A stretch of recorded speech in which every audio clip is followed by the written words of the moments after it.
Hello बच्चों, स्वागत है आप लोग का आपके यूट्यूब चैनल ऑनलाइन क्लासेस में। तो आज की इस वीडियो में हम आप लोग को क्लास 10th के आपका जो साइंस का चैप्टर है तत्वों का आवर्त वर्गीकरण यानी कि पीरियोडिक क्लासिफिकेशन ऑफ एलिमेंट्स, तो उसमें जो है आपका एक जो यहाँ पर अंतर दिया हुआ है मेंडलीव की आवर्त सारणी और आधुनिक आवर्त सारणी में अंतर। तो ये काफ़ी महत्वपूर्ण है। आपने देखा होगा आपके पीवाईक्यू में भी ये क्वेश्चन यानी कि ये जो है कई बार पूछा भी गया है और आपके एग्ज़ाम के लिए भी काफ़ी महत्वपूर्ण है। तो इसको हम समझेंगे आज जो है काफ़ी आसानी से एक्सप्लेनेशन के साथ। चलिए स्टार्ट करते हैं इस वीडियो को। तो देखिए, सबसे पहले आपको मेंडलीव की आवर्त सारणी और आधुनिक आवर्त सारणी में अंतर पूछे तो आपको मेंडलीव की आवर्त सारणी एक साइड लिखना है और दूसरी साइड आधुनिक आवर्त सारणी लिखकर बीच में डैश देना है यहाँ पर। इस तरह से एग्जामिनर को कॉपी चेक करने में भी आपको आसानी होती है।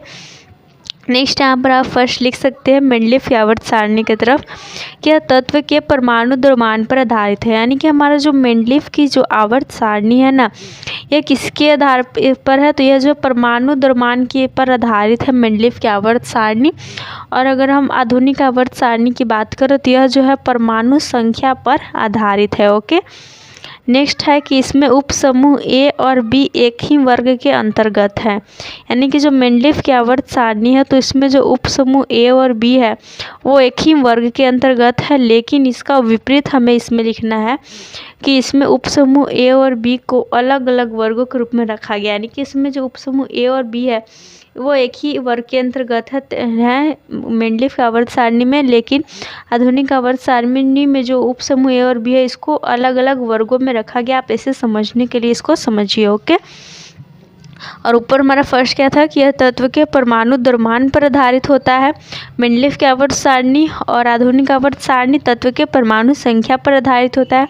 जो कि अभी हम पढ़ते हैं हाइड्रोजन का परमाणु संख्या 1 होता है, हीलियम का 2 होता है, लिथियम का 3 होता है, उसी तरह से। ओके, तो पहले परमाणु द्रव्यमान पर आधारित रहता था जो कि मेंडलीव का था।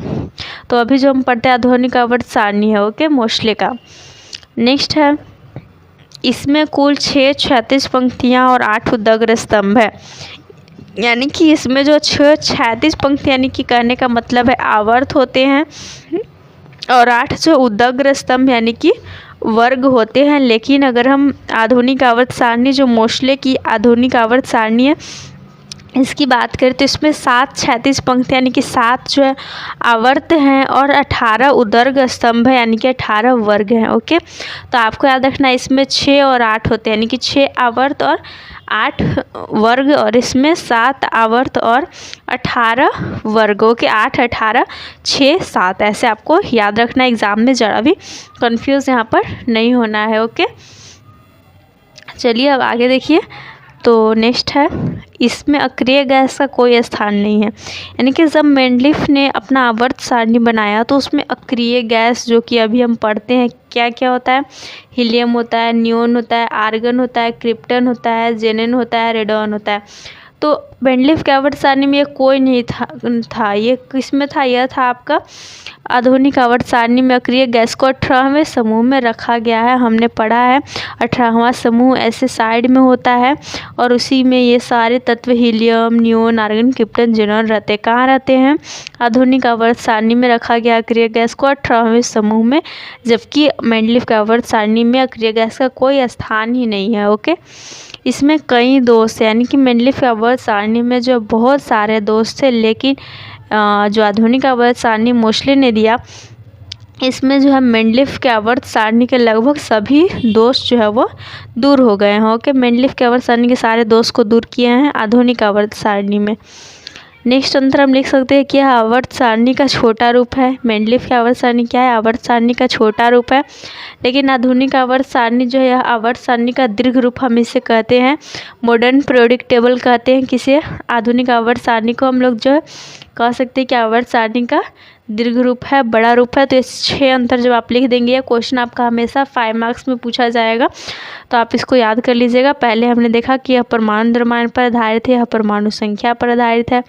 इसमें उपसमूह और भी एक ही वर्ग के अंतर्गत आते हैं। इसमें उपसमूह और भी अलग अलग वर्गों के रूप में रखा गया है। इसमें कुल 6 क्षैतिज यानी कि 6 आवर्त होते हैं, 8 वर्ग होते हैं, और इसमें 7 आवर्त और 18 वर्ग होते हैं। इसमें अक्रिय गैस में कोई भी नहीं होता। इसमें अक्रिय गैस को रखा गया है 18वें समूह में रखा गया है, 18वें वर्ग में रखा गया है। इसमें जो है मेंडलीफ का आवर्त सारणी में बहुत सारे दोष हैं, लेकिन आधुनिक आवर्त सारणी में जो मेंडलीफ का आवर्त सारणी के लगभग सभी दोष जो है दूर हो गए हैं। और यह आवर्त सारणी का सबसे छोटा रूप है मेंडलीफ का आवर्त सारणी, लेकिन आधुनिक आवर्त सारणी का सबसे जो है दीर्घ रूप है। ओके, तो ये हमारा अंतर समाप्त होता है। आई होप आप लोग को समझ में आ गया होगा। इन 5 मिनट्स में आपको अंतर यहाँ पर हमने समझा दिया है। तो चलिए इन करते हैं पर वीडियो को। अगले वीडियो में हम इस चैप्टर का आपको ऑब्जेक्टिव क्वेश्चन देखेंगे, क्योंकि इसमें बताने के लिए हमें अच्छा लगा। आपको अंतर काफ़ी बार एग्जाम में पूछा गया था और ऑब्जेक्टिव में सारा कुछ जो है आपका कॉन्सेप्ट क्लियर हो जाएगा। ओके, तो चलिए इन करते हैं वीडियो को। धन्यवाद।